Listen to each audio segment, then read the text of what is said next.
அண்மை செய்திகளை பார்த்து வருகிறோம். அமெரிக்காவின் 50% வரி விதிப்பு தொடர்பான அதிர்ச்சி பின்னணி வெளியாகி இருக்கிறது. அது தொடர்பான அண்மை செய்திகளை பார்த்து வருகிறோம். விவரங்களுக்கு இணைகிறார் எமது செய்தியாளர் வெங்கட்ரமணன். அவரிடம் பேசலாம். வணக்கம் வெங்கட்ரமணன், விவரங்களை நீங்க பதிவு செய்யலாம்.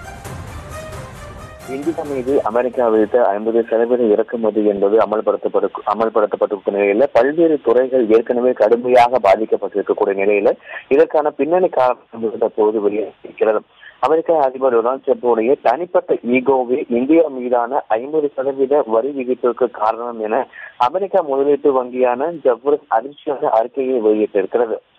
குறிப்பாக இந்த அறிக்கையில காஷ்மீர் விவகாரத்தில் இந்தியா பாகிஸ்தான் இடையே மத்தியஸ்தம் செய்ய ட்ரம்ப் விரும்பியதாகவும் தகவல் வெளியாகி இருக்கிறது. காஷ்மீர் விவகாரத்தில் மூன்றாவது நபர் தலையீடு தேவையில்லை என மத்திய அரசு திட்டவட்டமாக தெரிவித்த நிலையிலும் கூட அமெரிக்கா தான் இந்த விவகாரத்தை எதிர்த்ததாக ஏற்கனவே குறிப்பிட்டிருந்தார் என்பது குறிப்பிடத்தக்கது. காஷ்மீர் விவகாரத்தை பயன்படுத்தி அமெரிக்கான நோபல் பரிசை பெற ட்ரம்ப் திட்டமிட்டார் எனவும் இந்த அறிக்கையில தகவல் என்பது வெளியிடப்பட்டிருக்கிறது. குறிப்பாக இந்த விவகாரத்தை பொறுத்த வரைக்கும் அமெரிக்காவுடைய 50% வரி விதிப்பு என்பது தனது நோக்கம் நிறைவேற காரணத்தினால்தான் 50% வரியை விதித்துள்ளதாக ட்ரம்ப் விதித்திருக்கிறார் எனவும் அந்த அறிக்கையில் குறிப்பிடப்பட்டிருக்கிறது.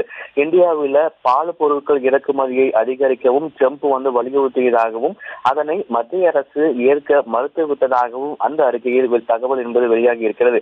ஏற்கனவே இந்தியா மீது அமெரிக்கா விதித்திருக்கக்கூடிய அந்த 50% இறக்குமதி வரி காரணமாக பல்வேறு தொழிற்சாலைகள் கடுமையாக பாதிக்கப்பட்டிருக்கிறது. பல பொருட்கள் தேக்கமாகி நிற்கக்கூடிய நிலையில தற்போது இதற்கான பின்னணி தகவல் என்பது வெளியாகி இருக்கிறது.